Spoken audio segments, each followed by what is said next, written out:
imaginative. Later this year, most of you will be asked to elect a new president. But before you head down to the polls, let's listen to Maggie Wieland tell us a little bit about the right to vote.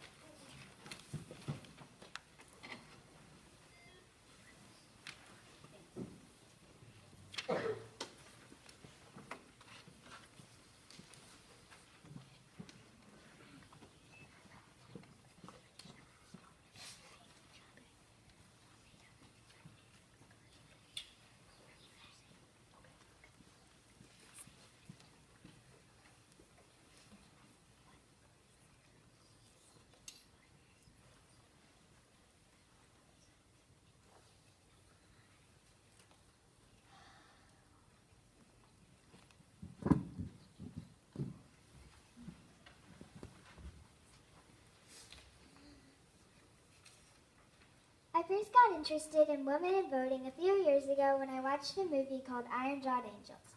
It is about a woman named Alice Paul who fights for the right to vote.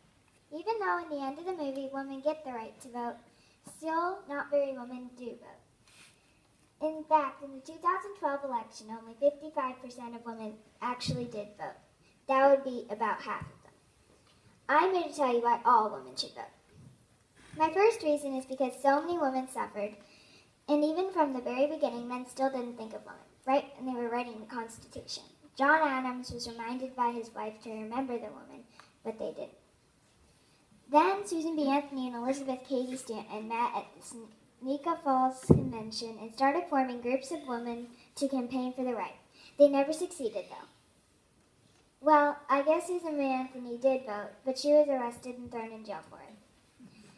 Going back to the movie I told you about earlier, the woman in Dallas Paul thought nobody was paying attention to any of the women, so she campaigned in front of the White House by holding banners and even quoting the president. Can you guess what happened to her? She went to jail, and even though she felt like she was innocent, while she was in jail, she went on a hunger strike. Finally, the president was so embarrassed with all these women in jail that he let them all free and passed the 19th Amendment in 1920. My second reason is because voting is pretty easy compared to what women in other countries go through to do the easiest things. Over winter break, I got a girl named Malala Yousafzai's biography. You might have heard of her before. She won the Nobel Peace Prize and lives in Pakistan. People in Pakistan called the Taliban think that women shouldn't even be able to go to the market or even watch TV. Malala was worried she could just get killed or risk going to a bus to school, so is it so hard for us in America to take probably 10 minutes to cast a ballot compared to what other women go through to the easiest things like going to school? My third reason is because women see things from different points of view than men. If women didn't have the right to vote, it would be a whole lot harder for any woman to get elected to be president or just to Congress. Women don't even get the same amount of money as men do for doing the exact same job. Women get paid 78 cents for every dollar that men get paid.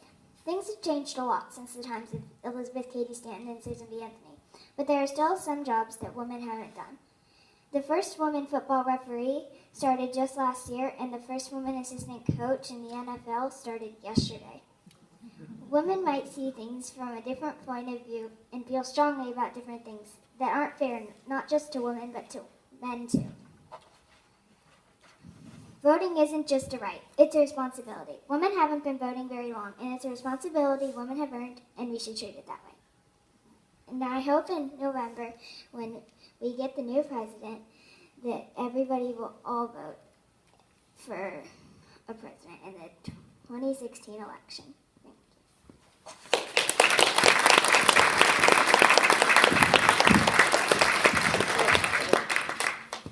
For all you parents who spend your evenings and weekends at the soccer field, this next talk by Liam Watson should reassure you that your time is not wasted. He's speaking on how soccer affects your health.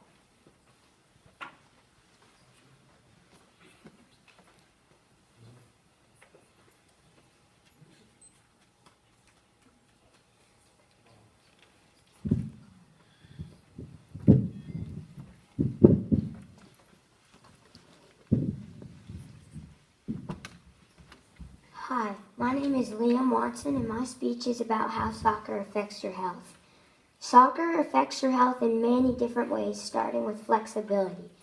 Flexibility helps a lot with stretching, like before a game, when you do your warm-up stretch. That helps stretching and your flexibility. You always stretch before a game. It also helps when you jump to try to trap a ball with your body, any part of your body, like your leg, your arm, well, not your arm, that'd be a handball, but your head, your thighs, and all of that is helping your flexibility. Soccer also helps your calf with all the running you do. You run a lot in soccer to try to get a ball, go past people, or just dribble.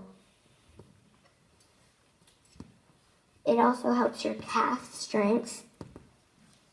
And when your calf is one of the most worked out parts of your body in soccer because you're doing all the running and kicking. When you're goalie, you work out your triceps and biceps a lot by throwing the ball to people out on the field. And you also it helps with your aim by throwing and catching balls. You do a lot of flexibility in goalie by all the jumping and all of the running in the goal. You get better at endurance. You can run longer, you can run faster for the whole time. It works out your brain by calculating a move and how fast you do it, what thing you do at a certain time. It helps you learn good sportsmanship and teamwork, which can help with your social life. And in conclusion, soccer is a good sport for all parts of your body.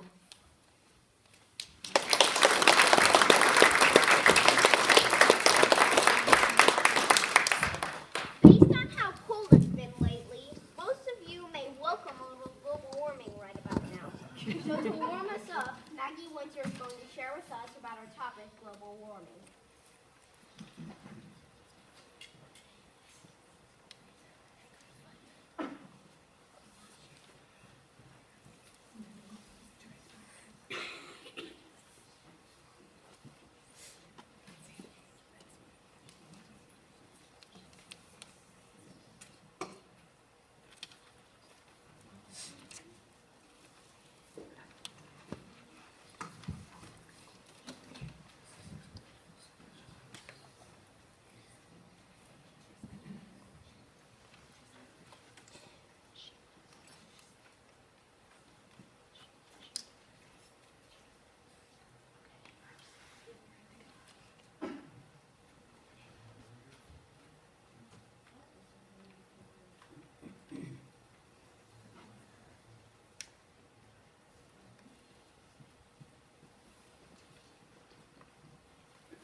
Imagine what the world would be like without polar bears, penguins, or even frogs. Wouldn't it be awful? Hi, my name is Maggie, and I'm here to talk to you about global warming, what it is, how it affects animals, and how we can help. I chose this topic because I have a passion for animals, and when I heard they were becoming extinct because of global warming and possibly because of us, I wanted to make a difference. So global warming is an increase of temperature in the earth and is believed to be caused by an increase of carbon dioxide in the atmosphere. In the future, global warming could change plants and nature, habitats, seasons for growing crops, and it could produce a large spread of pests and diseases. It could also expose millions of people to new diseases and infections. Many scientists believe that global warming is caused by an increase of carbon dioxide in the world and that there's more carbon dioxide in the atmosphere than at any point in the last 800,000 years. Since there's no snow to fall, so there's nothing to melt, places like California have water use restrictions. So they can only flush their toilet once a day, or they can't drink as much water. Because of decreased snowmelt in the Rocky Mountains, reservoirs were only 45% full when they should be all the way full. There are a lot of animals that are affected by global warming, and I researched 10. So 10 animals that are affected by global warming badly are caribou and reindeer, cold water fish, musk oxen, polar bears, penguins, seabirds, possums, American pikas, alpine butterflies, and frogs.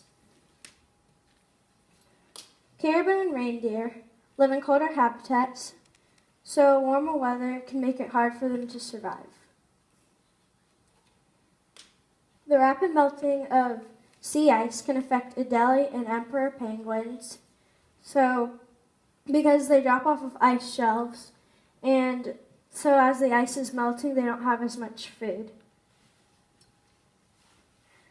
Polar bears can find food by finding holes in the sea ice, but as the sea ice is melting, it's harder for them to find food. Musk oxen also live in colder habitats, so their longer, warmer summers can have a devastating impact on them.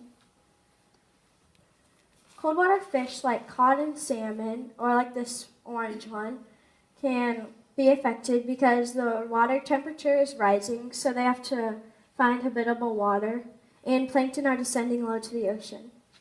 So as this happens, seabirds are affected because they eat those fish, and as they're moving, seabirds are struggling to find food. And plankton descend low in the ocean, and the seabirds actually don't go in the ocean, they just eat off of the surface of it. Possums, not just like any possums that you see in your backyard, but like lemuroid possums. They live in high elevations, so they're especially affected. They have not been seen since 2005 and are believed to be the first mammal actually extinct because of climate change. And I think this is sad because we're just letting these innocent animals die, and I think we need to make a difference. So there are American pikas, and weather above 77.9 degrees Fahrenheit can lead to death. So there are alpine butterflies, and their distribution range is shrinking because they have to abandon their southern habitats to find habitable land. My last one, frogs. They have characteristics which make minor changes in weather hard to survive for them. There's been pollution also, and a fungus that wiped out total frog populations. There's been a debate between scientists, which some scientists believe that we are the cause of global warming, and we set off carbon dioxide and gases into the atmosphere. And there are some scientists believe that it's just a natural cycle, and some days it'll be warmer, some days it'll be colder. And I forgot to add, there are also some animals that are benefited by global warming, such as mosquitoes, but they give us diseases and infections, so we don't want them. So we need to do what we can to conserve energy. So ways to do that is to turn off lights when you're leaving, like that picture says. And when you go a couple streets down to go to a friend's house, you can just not take a car because that uses up energy. And when you are at your house and you're plugging in your device and it gets 100% full, then you can just unplug it from the wall so you don't use up energy.